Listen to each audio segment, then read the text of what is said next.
Okay, let's start. Okay, can you hear me clearly? Yep. I don't need to use a mic. Okay, first, welcome. And I hope I can finish a little bit earlier from this lecture so that you can get to know each other. This is important because some part of the course you will do in a group. So getting a group early is actually some advantage for you to do the project better. Okay, so we have some students online, but that is because for the data science student, you need to, this is a required course. But some students, you just enrolled too late. The course is already fully enrolled, right? And also, we are constrained by the capacity of the room. So we cannot admit more students than, that's why we create a separate online session just for data science students. But as you can see, for those online enrolled in online session, welcome to join the in-person session, right? So based on my experience, some students, it's not always that every student will be here. Even though we push hard, and some students even suffer from not being in the class and get a lower grade, right? But they're still doing that. So I expect we will have enough room, enough seats here for you to come in person. And also, it also benefits you a little bit in the course grading, right? We will talk about that later. Okay. First, introduce myself a little bit. So for this course, I think we will talk about the cloud platform for big data applications a lot. But some of you may know that I'm also teaching a special topic course this semester. But that one is more towards the most recent one. But this course is more like what happened during the past 2 decades. Right? So there are pros and cons. Right? As a required course, I think it makes sense that we talk about something will stay there longer. Right? Like cloud computing, will likely stay there longer than large language models. Large language model is very popular now, probably will be very important in the following 5 years. But after that, we don't know what the next one will be, or it's continue to be, especially the transformer-based model. Right? So, but this course will teach you more basic stuff. The other course, special topic, more recent topics and more project, something like this. So we will cover 3 parts. The first one is about big data systems, including data centers, cloud computing, and nowadays large scale parallel computing, something like this. The second one, we will talk about a particular system, the internet, that has been there for several decades, right? So that is more long lasting. And in foreseen future, we will still see something like this.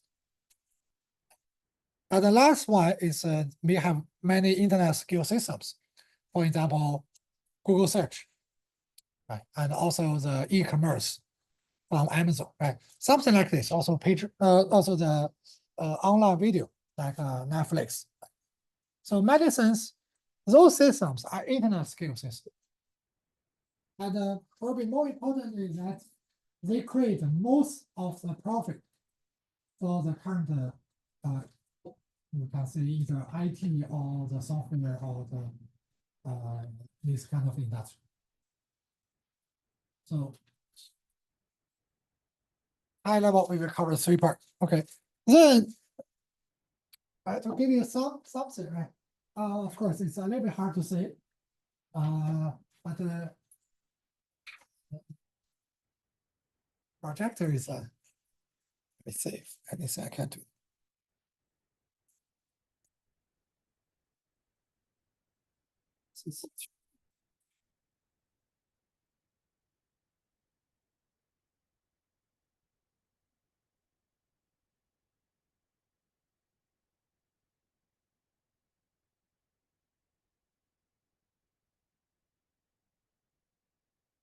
Nope, doesn't work. Okay. Imagine. You probably can tell a little bit. This is what happened 10 years ago when you do Google search. Right. It gives you some information, and here this is a sponsored advertisement, right? Which is bad, right? Because if you list advertisement here, nobody will click it. Right. Okay. This is several years ago. Right. As you can see, it's a lot, right? On the social network, right, up here. So the social network and mobile computing, that is one major part, maybe in the past 10 years before the larger models. Right. And if you search now, you can say this one is cleaner, right? Because they realize they cannot get a lot of profit by presenting a lot of this. Right. But there is a new part that is here. Right. So it gives you some summary. Those are from the larger models. Right. So they give you some. And so this one is a little bit clear, right? I just like search for flights to Hawaii. Several years ago, this is a website. Right? It gives you all of this. This is advertisement. And so it's very hard to get out of the advertisement. The first page, half of them go to advertisement. And those ones, they get money, right? They click. We will talk about the business model for Google. They get hundreds of $billions per year just from there. Right? It's also partially the reason why Google developed Transformer, but Google actually was fell behind the large models. Because if you do large models, then there are not a lot of places you can insert this advertisement. Think about, right, in Google, one department is advertisement. The other department is large models. Who has more power? Right? The result is clear, right? It's very hard to change. But for a company like OpenAI, they don't care, right? So they just do their own work. That's partially the reason. And now you can say they give you this generative AI, but this one change every time when you search. It gives you different results. Right. So even for Google search, something we feel like is already very mature, but it's changing a lot. Recent news is that OpenAI is also trying to develop its search engine. We don't know whether it will, when we will release and what it will look like, but that's again bad news for Google. But the good news for users, always the case. But after all, right, whether you use Google search or you use those large language models, the web structure is similar, right? It looks something like this. And even though this was maybe already 1 or 2 decades ago, but the current ones, we have enough reason to believe it's still like this, even though it's larger, right? So there are a lot of properties here. And a lot of properties have been utilized in development tools like Google search or the social network or others. We expect those properties will be useful in future technologies as well. That's why in this course, we will continue to cover this. So over the years, I changed it a lot, right? To fit your needs and background. The mathematical part, I remove most of it. But I think the properties you still need to know because it's kind of universal. It's not just for the web structure. You can see in many other places. So this is something that you probably won't learn unless you take some courses like this. Another one. Does anyone recognize what is this? Data centers, right? Good. How can you tell it's data center? Because of this course, right? I give you enough background, right? But another way is that it's hard to see clearly, but those are the cooling towers, right? And there it's built along the river, right? And also it's warehouse scale, right? Also, not many parking space, right? Those are all the features, right? If you say you develop AI to detect it, right? So this is. Why do you need to build it near bodies of water? For cooling. Actually, data centers, now people realize it has an issue of electricity consumption, but also it has an issue of water consumption. To make it even worse, I think the one technology nowadays for GPU servers is to use liquid cooling. But the liquid cooling, right, you need further use more water, right, to do that, and may have more environmental impact. Because it's not just water, right? They need to put in a lot of chemicals in water. Otherwise, right, if you put your laptop in the water, then. But you search online the liquid cooling, you can see it's just a tank of water, and they put the server inside. Right? It used to be just cleaning the server, but then people realize if we can clean it, then we can just leave it there to cool it. Right? But from the other perspective, you can realize why we need a liquid cooling, because the server is too hot. Right? If you just use the air cooling, you cannot cool it to the temperature low enough. Right? So we will talk about what goes into the data centers, and also how we design applications for them. Right? So this one also changed. Right? In this course, you will read a book basically written by Google about how to power the design of data centers. It's kind of the standard for data center design, but it's also changing. Like if you watch the video from NVIDIA, right? So their vision of the next generation data center is very different.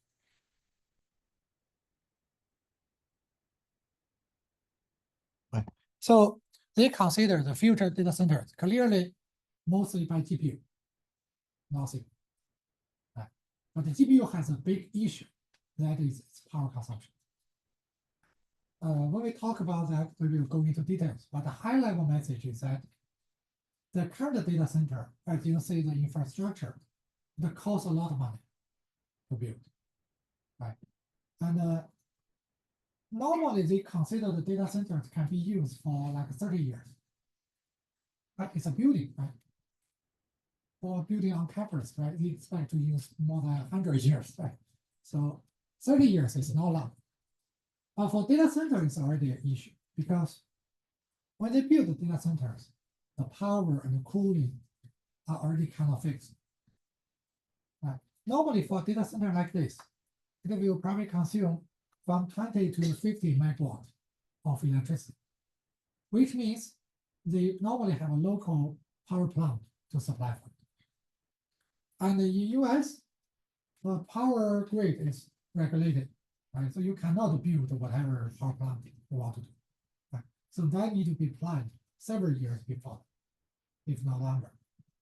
Okay, so but now normally they get the racks and the rack of servers. The traditional server, due to the technology improvement during the past maybe 10 years, it's very efficient. Right? So one server probably is only 200 watts. But now one GPU can cost you more than that. And the server, GPU server may have 4 GPU on that. As a result, right, in the old days, you can put in maybe 20 servers. Now you can only put in 3 or 4 GPU servers. The remaining space, they're wasted. Because you cannot do it, you have only limited power. And also cooling becomes a problem because these GPU servers, they are more dense in the heat generation. So the traditional cooling may not be enough. So right, so the data center, even the data center developed several years ago, is not enough. Right, to highlight how quickly this industry changed. Right. So this is from the infrastructure perspective. From applications, it also changed a lot. Right, you can imagine extreme case, right, like NVIDIA's vision. In the future, everything come to data center will first go through a large language model. And the model will decide which large language model you will go to serve the request, which is very, very different from the current software infrastructure in data centers. Right? We are not there yet, but we can start to see the change. Right? As a result, people also are starting to propose the data center that is 100 times higher, I mean, in terms of electricity consumption than this one. But the problem is that if this one takes one power plant to power it, then we are to get 100 power plant. And in US or in Europe, the getting new power plant is heavily regulated, right, due to the emission. Right. And the nuclear plant, I think not many people want to get the nuclear power plant in your neighborhood, right? So there are not many options. The renewable generation, right? If you do the wind turbine, you need to along the coast. That also have impact on the local environment. If you do PV, the solar one, you need to really a huge amount of space to do that. Right? So basically, there are a lot of issues here. Right? To get the electricity supply, that is probably the most critical issue for new data center. You may get $1 billion here to buy the equipment, right, to build it, but where to get the power supply? Right. Then you may think about, okay, if that's the issue, right, let's just make our chip more efficient. Let's save some. But the reality is that we won't see that in the near future unless the AI bubble blasts. Right. Then, of course, naturally you see it goes down. But the reason is that now the major companies, you can see that they are competing to get more powerful chips and a larger number of them, and also train their model. The model becomes also larger and larger. The hope is that when the model becomes larger, there is something called emergence. Means that when the small model, it doesn't have some particular kind of intelligence, but the larger model may suddenly have. But we don't know why, but it happens just. Right? That's their hope to get to AGI. Right? And the major companies are competing on AGI now. Right. So under this scenario, it's very hard for the company to say, okay, let's save some electricity. Let's make the chip less powerful. It just won't happen. Right. Now what they do is that they make the chip more and more powerful with more memory there, with more cores, with higher frequency, everything, right? Just to make it powerful. Right. So that's why the power consumption, that's again become a big issue in data centers and in the current cloud computing. Right. So this is a figure I use to about my own research. So I know some student, if you want to do some research with me, of course, the first thing I ask you is your transcript. Right. Why I'm doing this? Because if your grade GPA is very low, then the first priority may be try to improve it. It doesn't make a lot of sense that you do well in some research and then fail some courses or do poorly, you cannot graduate. Right. Especially for data science students. Remember, and actually for that, you do need to pass the GPA near threshold to graduate. Right. Or you just cannot. And that is something we want to avoid. Right. Then once you pass that, the second thing I want to see in your background, is there anything match with my research? Right. Some student you want to do some master thesis, right? That is also the suggestion I give you. Right. You need to try different faculty members whose research you think fit your background. If it doesn't fit, you probably won't get a reply from that faculty member. You can easily see they're not much regarded. So my research is basically on the bottom hardware, we can see more and more different hardware coming up. On top, we also see more and more applications, right? Then the middle part is I'm working on how to utilize the hardware to serve the diverse applications. So there are many things we can work on, but basically that's it. Okay, the last part of the course, there are some questions listed here, right? For example, how does Google rank the web pages, right? How do they sell their ad space to get money, right? How Netflix recommend movies and Facebook, Twitter influence people, or how Amazon actually gives the Amazon rating. Right? So those are the last part we will cover. Okay. This one size I use it, but for this course it's not that new. Right? It has been there for several years. It just from last year, we start to change it again. As you can imagine, right? So the big data system actually changed again with a lot of new, new exciting advancement. Right? So what I want to highlight is that one is that there are a lot of downside of doing this. Right? So the slides, assignment, a lot of things may have bugs, may have typos. Right? So when you notice something, let us know. Right? We can correct those. And still no textbooks.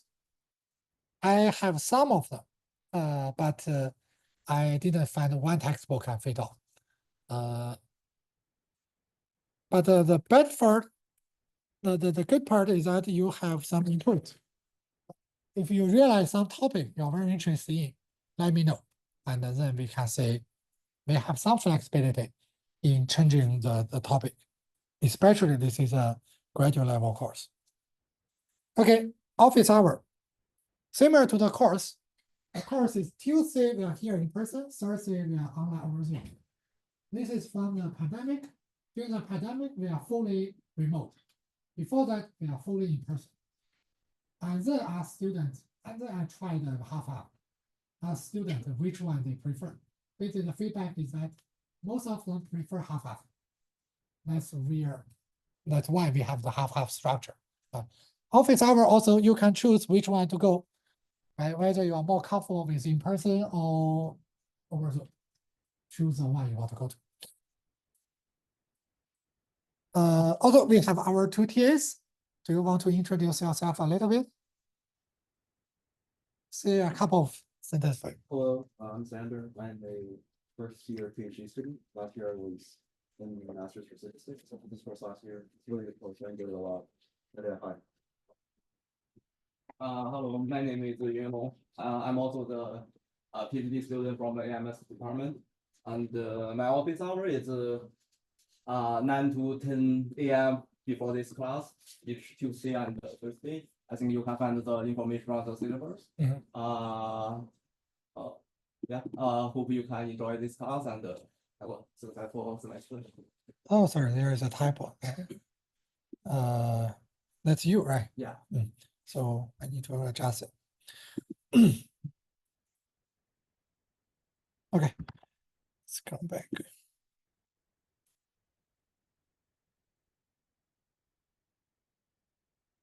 Oh, maybe I can use a syllabus to tell you about this. There are some change. Be prepared. Okay, so because this course is used as a core course here, and also used as a qualifying exam kind of course in CS department, so we want to make it more consistent. In particular, we increase the weight on the quiz, right? Which may or may not be, I don't know whether good or bad for you. It depends on the case, right? So let me tell you the bad part, right? If you don't like quiz, okay, it's bad for you. I know some students they don't like quiz. I personally I have a PhD student who didn't do well in quiz as well. But a student end up doing very well in research and in the career, right? So I understand it, right? But for most of you, I think it's good because we don't have the final exam. The reason is that I feel like final exam as a feedback is too late. There's not much you can do after you get the score. The quiz we will spread over the semester, which also give you a little bit relief for the final weeks. And because we have separated into 4 of them, so each quiz only cover 1/4 of the material. So it's easier for you to prepare and for you to get feedback. Right. So I know some of you may have expectation of the final grade, right? But let me tell you the logic is that you do your work and you do well in all those, then you get your performance here. And then I will just do the grading based on the performance, whether you get A minus, B plus, B minus, or something like this. It's not that you can skip the middle part. No matter how well, how poorly you do in those parts, you directly come to me and ask for a better grade. That won't work. Right. Which also means you can think about from your performance, your flows to your final grade. It's kind of automatic. If you do very well, you get a high score. If you do poorly, you get a low. No much mystery there. Right. Therefore, if you get only a passing score on the quiz, you shouldn't expect you get an A or A minus, right, in the final. Right. On the other side, if you do well in all of them, you don't need to worry, right? You will get an A. So this should be clear, right? But I realize every time some student give me some surprise, right? Try to argue it's not. I mean, it is. And it will stay like this. Right? If you do well, you get higher. If you do poorly, you get a low. Right. So what I can say is that I know that a B is a passing grade for graduate student. Of course, if you get F, that's a different story. But normally you need to get B or B plus, basically GPA 3.0 or higher to graduate, right? So I will say, if some student, I say that you are going into that direction, you will get something below B. I will let you know. If you don't receive email from me, that means likely you won't get a B- or lower. But in some cases, the student reply to me, some student, they just ignore my message. And then maybe after a while, suddenly the student appear and say, okay, sorry. But yeah, that's still a mystery to me. I don't know how to fix it. I hope in this class we have as few as students like this as possible.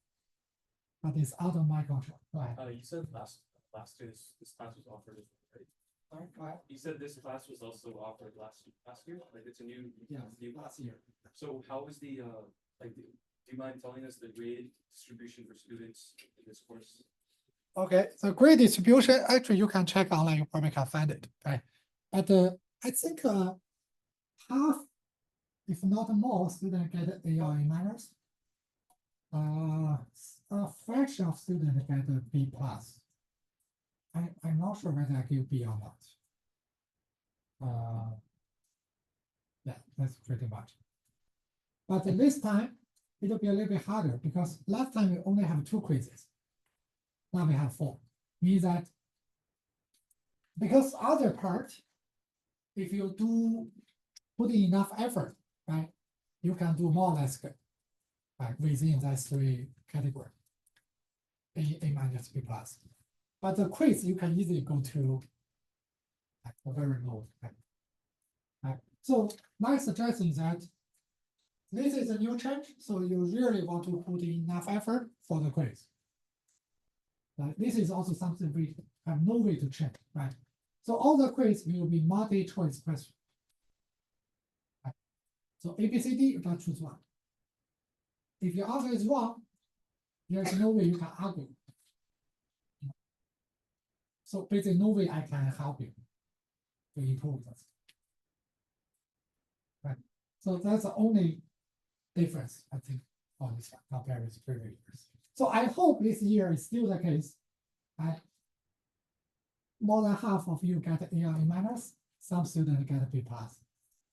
Of course, if no one get B plus, it's even better for me, right? But it's out of my control. Right? How many students should be there in the course project per group, or is it Everyone. No, Course project. how many How many students? per Three. group? Yeah. So other than what else? Okay, another one I need to emphasize. Don't cheat. I just handled a case, like for they call it academic dishonesty.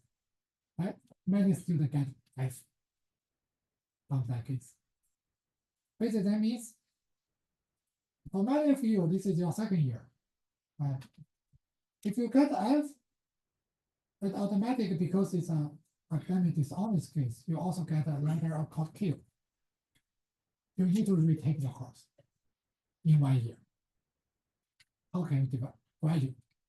Also, F, for some of you, your GPA can be greatly affected, like go to below 3. And there are a lot of bad consequences. It just doesn't make sense. Right? The benefit you get is very small, but the risk you're taking is just too high.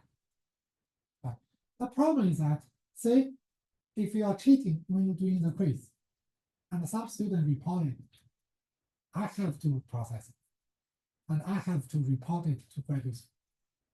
And then it's basically everything after that is kind of automatic. You almost surely get an F. In the middle, nothing I can do. As I just mentioned, there are something I can help you. If you say I'm not doing well, I can help you here and there, maybe a little bit. Right? But if you are involved in academic dishonest case, it's nothing I can help you. Because it's handled by a different organization. I can only report. And of course, I will propose how to process it, but normally it's fair. right? And you also get the Q you need to repeat. To me, I think it's too harsh. But the rule is a rule, right? I think it makes sense. It's on the one side it's very harsh, but on the other side it makes sense because we want to protect other students. Otherwise, it's unfair. But I mean, for the student who get involved, it's really a big deal, right? So this one, I probably will keep talking about this one because realistically, I can say only two ways you can fail the course. One is that you just don't do that. You don't come to the quiz. You don't do a project, okay, fail, right? But it's never happened in my class, right? The other is that you just involve in the academic dishonor case, right? So there are two passes you can get to fail. Just don't go there. I tell you,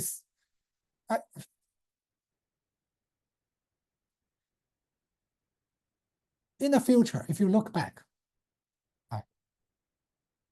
you will see that whether you get a minus or A or even B plus won't matter that much. You probably won't remember. For example, I don't remember what kind of grade I get for my graduate courses. I have no idea what I did. Even though at that time I care a lot, but I have no idea. I already forget. Right? You will eventually get here as well. Right? But if you fail one course, you will remember for a long time. Right? Also, the little thing you did, right? Think about which part you can cheat, right? Okay, let me tell you this one. From what I can think about, right? Assignment. Our assignment will ask you to do the cloud computing. Right? So basically our requirement, right? Basically we give you the step-by-step instruction. Even you ask others, it's again this step-by-step instruction.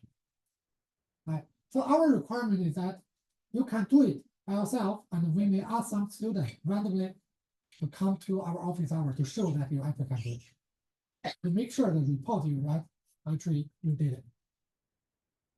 Right? So the way if you cheat, you actually don't know how to use it, but you just copy other report. The problem is, what if you are picked to come here to do that? Right? Then you basically you cannot do it. Right? So it's something we can easily find out. Second is that, what's the purpose of you coming to the class if you don't want to learn? Right? Think about you pay to come here to learn, right? And then you just take risk to not learn. Right? It just doesn't make sense. Right? Quiz, right? Just work on your own quiz, right? Don't look for others. Your neighbor may not do better than you. Right? I can assure you. Right? Some students are very confident, but I mean, they're not doing well on the quiz. Right? Course project, right? So basically, many things you will do together, right? So it's very clear we can find that you are cheating. It's not that hard.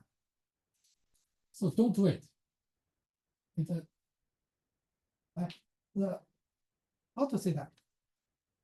Education already changed, right? From the traditional knowledge-based education, right? Think about your undergraduate study, right? Especially high school, you remember a lot of things, and then you forget most of them after the quiz. That's the old way of education.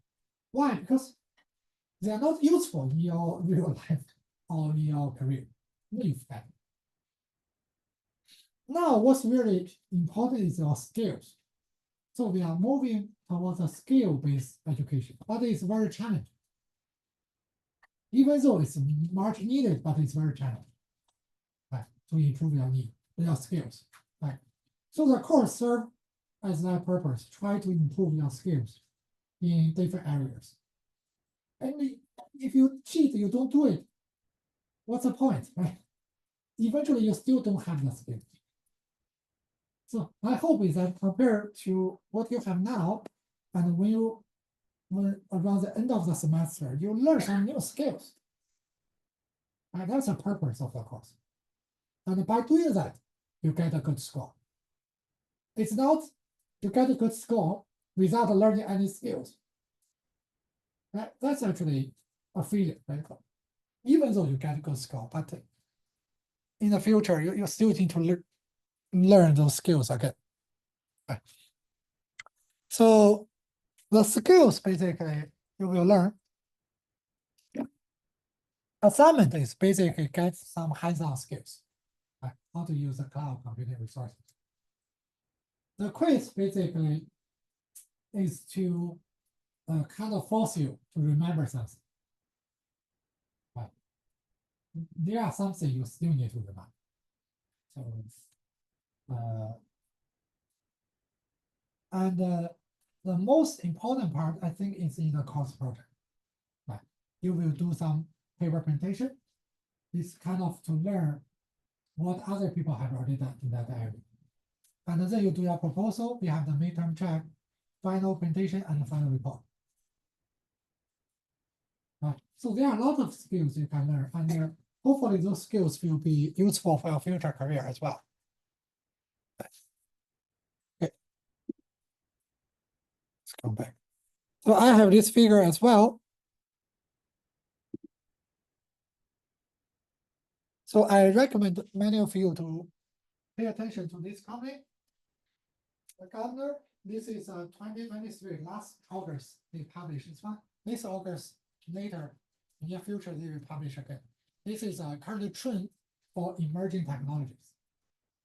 You want to pay attention to that. Even though in this course, you don't need to pay as much as the other course, but the other course is more recent progress. But still keep an eye on what people are working on this area, right?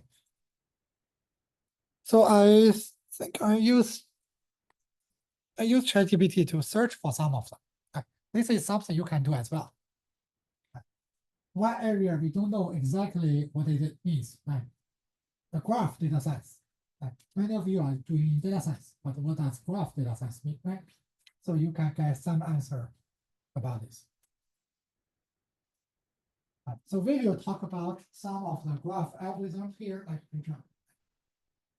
But you can see the graph theory and the data science start to emerge, try to converge, right, into one area. Right. There are many others, right?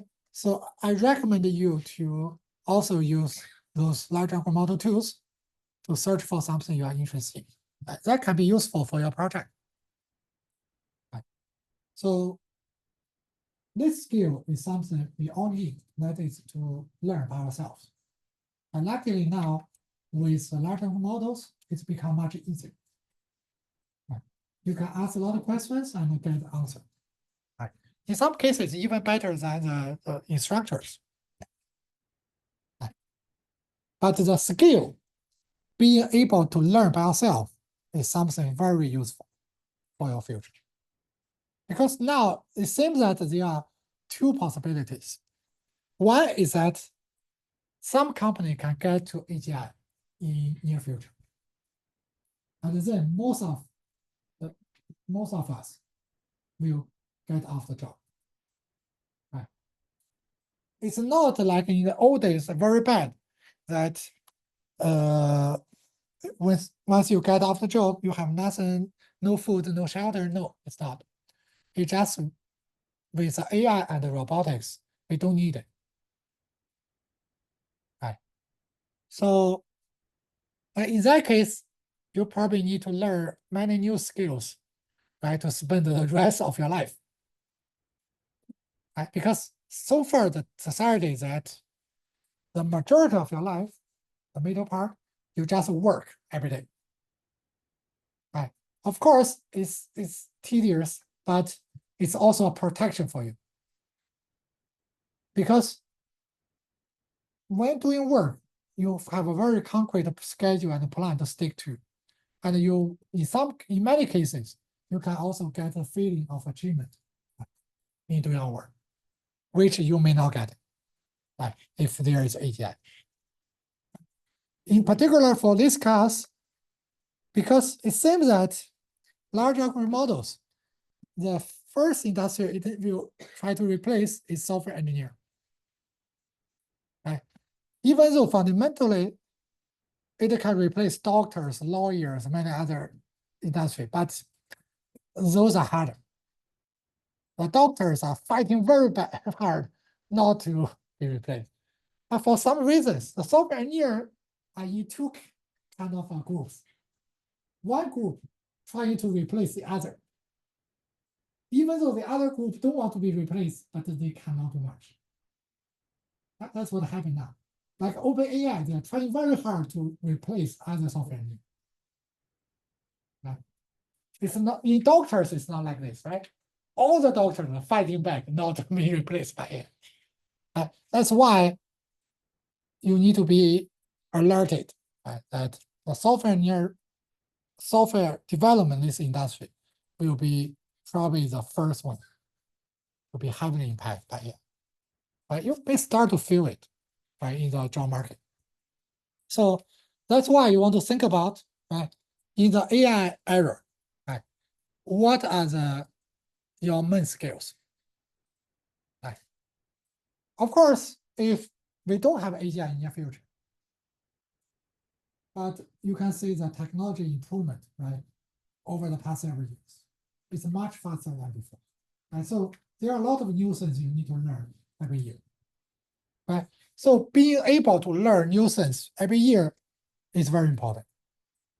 That's also partially the motivation I created in other course.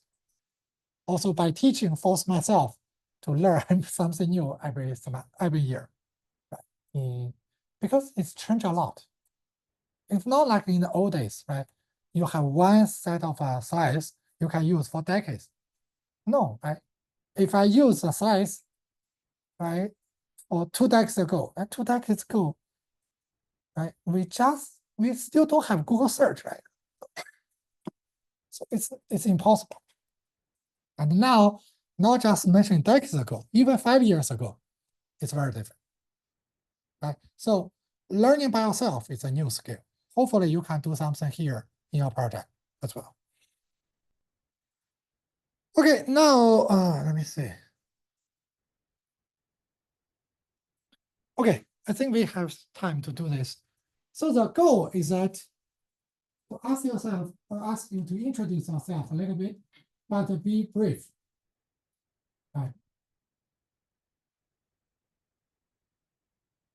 Let me think about it.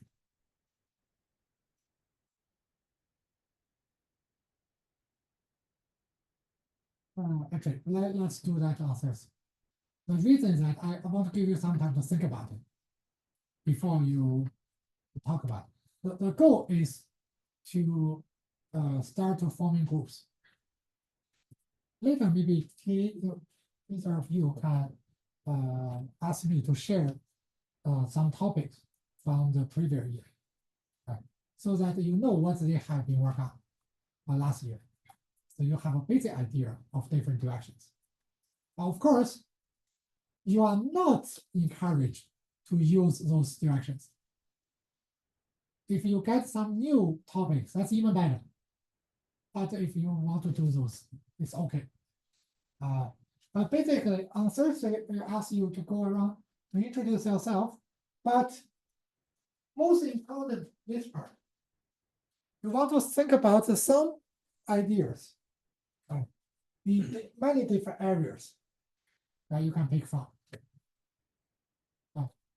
Because when you introduce this one, other students are also listening, So if you are in similar areas, you can start to get together and form the group. The sooner you form the group, the better. So every semester, I have several group staffers. So they wait until very end. And then basically several students have actually different interests, but they have no options. They have to form a group. And then normally those groups are not doing well in the end. So don't wait, right? Don't be the student who are left behind in forming a group.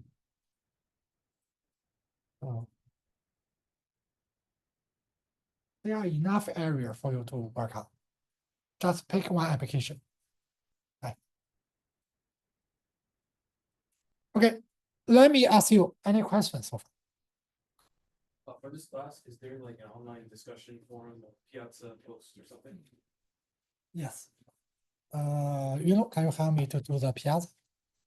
Just create a Piazza. I think I have it. Oh, you just remind me to do that. Okay. I already did it several times, so it's easy for me to do. Other questions? Good. That's a good reminder. Yeah, so something I need to admit is that over time, I try to limit the number of things I need to work on. But the things are going out of my control. It seems that more and more things. That's why my memory is limited. So if you say that I just said something last week, and then this week I said again, I'll say something different. Sorry about that. So it's not I'm doing that on purpose, I just have a short memory. And the teaching also similar that you may have multiple courses you are taking, and you may also do some other things in parallel. I'm also doing the same, maybe more things in parallel. So that also limits my capability on a particular teaching. So what does that mean? The more you guys push me, the more effort I will put on this course teaching, the better performance I may get. Yeah, so Is it benefit to have 3 people in the home? yes. No, okay. The normal case is that actually say some students they wait until the end. Because the number of students in a class may not be a multiplier of 3. So there may be 1, 2 group, actually not. But those groups are normally doing poorly. So don't wait until you are in that category. Right? Normally, start early, you should be able to find 3 students. But don't do 4, right? 4 is not allowed. So either you do 3, or in some extreme cases, you do 2. But when you do 2, you have some disadvantage. Yes, I do see some group with only 2 members are doing actually as good as the others, but in many cases, actually they are doing poor. So by weight, actually you are put yourself in a disadvantaged situation. Right. Can you show, can you tell us about the grade distribution? Weight distribution, right? So, okay, good question.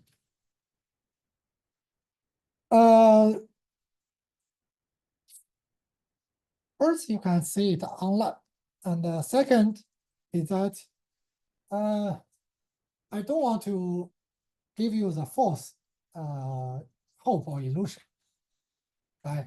So the reason is that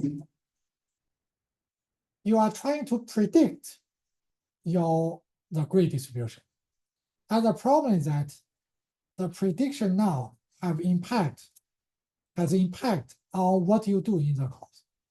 For example, if I tell you, it's not the case, but let's say, for example, if I tell you last year everyone got A, right? So you may get a false illusion that you will get an A by default, but it's not. So maybe we will see that this semester many students get B, right? Because they all feel like they are entitled to get A, so they don't do the work. Right. But basically, I should say that I expect, right? So maybe 1/3 of students get A. That's my hope. Maybe another 1/3 get A minus, and remaining 1/3 get B plus or B. B maybe a few of it. But this can be changed. For example, last year I think we are doing better than. that doesn't necessarily mean you can do better this year. Right? Or a dream case, if everyone do well in this year, so most of you may get A or A minus, and that's possible. I don't want to have a concrete distribution because that may be bad for you guys. Right? I think for undergraduate courses, actually, they have the distribution, recommended distribution. But if I do that, for example, 1/3 for A minus and a B plus, probably you want to do better. Right? That's why I think kind of the distribution in your mind is actually may not help you. Right? But if you really want to have a distribution, think about from the negative side. Right? Means that you may get a B plus if you don't do well. Right? Think from there. If you don't do well, it's a B plus. Then you need to get reasons why you deserve A or A minus. For example, you do well in the course project, you do well in the assignment, you do well in the quiz. Right? Those are the reasons, right, or the justification to give you A or A minus. But if you're not doing that in most of them, right, then you will get a B plus, if not even lower. Right? So I just want you to set a reasonable expectation. I saw the distribution for many other courses in CS in particular. I think my distribution is actually not bad, right? But on the other side, that could change if you guys don't do well. Right? So from my side, I'm okay if most of you get B, if your performance is like that. Or most of you get A if your performance. So I can tell you that it's clear your performance will decide the distribution, not the opposite. From my hope, right? Of course, I hope more students get A on the minus. Sir, could you please provide some insights on some of the most cool or interesting projects on emerging technology? Last slide, so that we have covered. What if we could projects of the technology?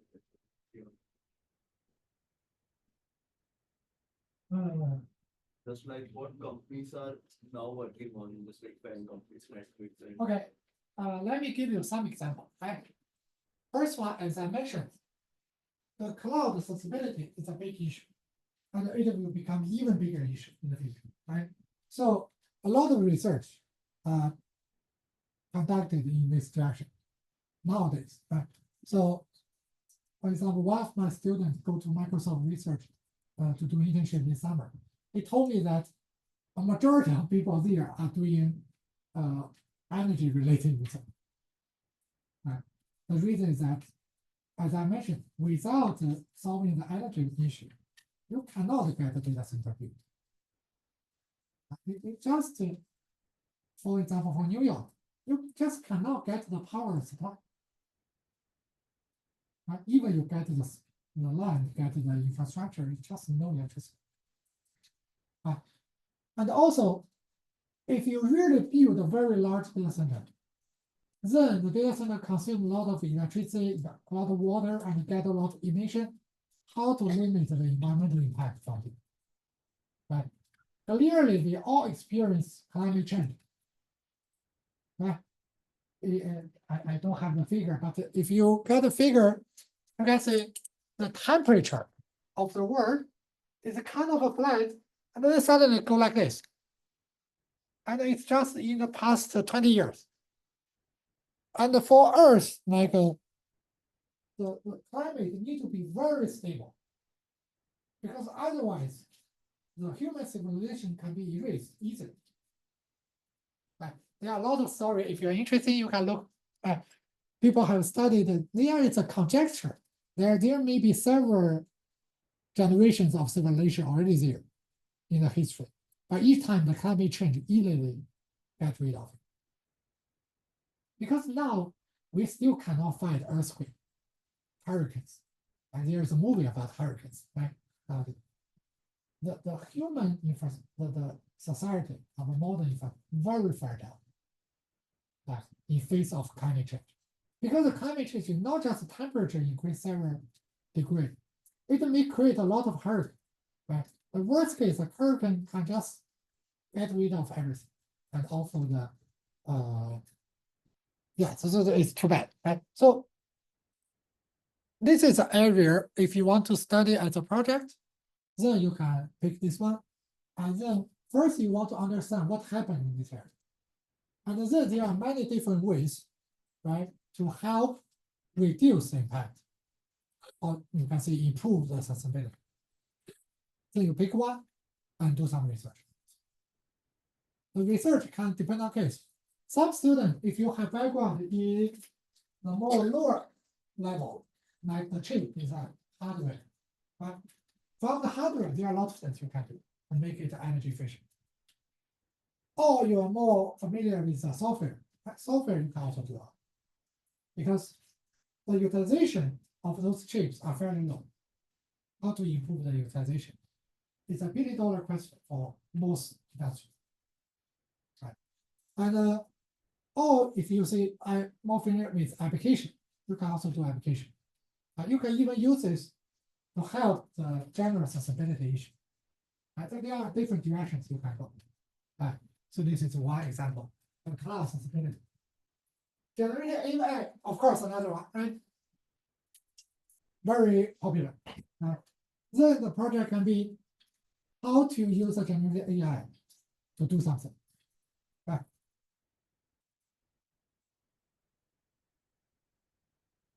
Most areas we list here can be benefited from generative AI.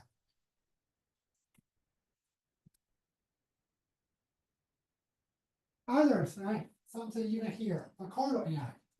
If some student you have a more theoretical background, or you care more about the future of human being as a whole, causal AI is something you probably want to think about. Because now AI is a black box to us. That's very bad. Right? Feel like the scenario from the movie Matrix is coming true. It's just we are not sure we are the one that in the matrix or created the matrix. Or if we can create the matrix, we are probably already in the matrix. Right. So we can talk about it later. Right. All right. Yeah. Now we basically create a just it's like in the old days, right? We don't know what happened, just wish, okay, God bless us. Let's hope it happens. Right? That's what happened for the current AGI. From transformers, we may talk a little bit about that. But I will talk about that in detail in the other one. But transformers, think about that. Why you believe a model as simple as transformer can create intelligence? It's crazy, right? The transformer, the goal is that from a huge amount of data, I just pick the most related one and just combine them. That's all, right? That's the goal of transformer. Why do you believe this can create intelligence? It could be, right? Because our brain may be as simple as that as well, right? But it's hard to believe, even though it might be the case. Right? But on the other side, now what we are doing is that we don't know. We don't have any good justification why transformer can create intelligence. But we believe something called emergence. Means that when something is small, like the model is small, it doesn't show intelligence. But once it's large, it suddenly shows that. But why? It's just a wish, right? Now, all the computation are just based on this wish. Nobody knows whether we will say that, right? But there are a lot of risks associated with that. So that core AI is also something useful. AI simulations, right? Even the brain machine interface, right? There are some progress as well, actually every year. Robotics is another area. Autonomous driving, right? Now Tesla, they have the end-to-end model. Right. So a lot of things you can do as a project, right? But the caveat is that no matter which topic you pick, you need to answer this question, right? So multiple questions, but the easier one is that why the area is important. Many areas you pick are important. The challenge question is that what is your contribution? That is a hard answer, right? Because you want to answer this question, normally you need to narrow down from a very big area to a very small particular topic. But for that particular topic, you may be able to do something to improve over the current practice. Right? In order to do that, you also need to know what is the current practice. Right? Which nowadays actually you can get help from the generative AI. Both ChatGPT and the Gemini from Google, they can also help you to do the research study. Right. So, okay. But okay, of course, there are many others, right? You can also go as far as this one, post-quantum critical question. Right. So quantum computing is also coming. Right? Even though with the hype of AI, everything else seems not irrelevant, right? But after this one, so quantum is also a very important area. It can fundamentally change the computing in many areas. Quantum is not for all, that we know. It will for some special computation, like security. But the security is very important. Right? You see the recent incident of the security issue, right? So with quantum, many things need to be redesigned. That can be area as well. So many different areas, right? But the first step, you need to pick one area you are really excited about. Otherwise, you won't put enough effort, and your performance will be impacted. We don't restrict you in a particular area because I want you to pick the area you are really excited about. And hopefully, your teammates also share the excitement. Another group there goes through the paper reading presentation, the proposal. You eventually narrow down to a counter topic. You can make some progress. You make some contribution. That's a goal. Any other questions? Okay, if not, okay, that's the to-do from now until Thursday. Think about this one. Prepare your 1 or 2 minutes. Yeah, limit to 1 minute. We have too many students. Shorter is better. Right? But don't go beyond 1 minute. Right? So we will go one by one, and I will also take some notes. And the TA maybe you can help me take some notes so that we know. And also, if you realize, if you expect you have difficulties in finding team members, let us know on Thursday class. So we may find several students, we may help a little bit. Don't let us know in the end. Okay, thank you.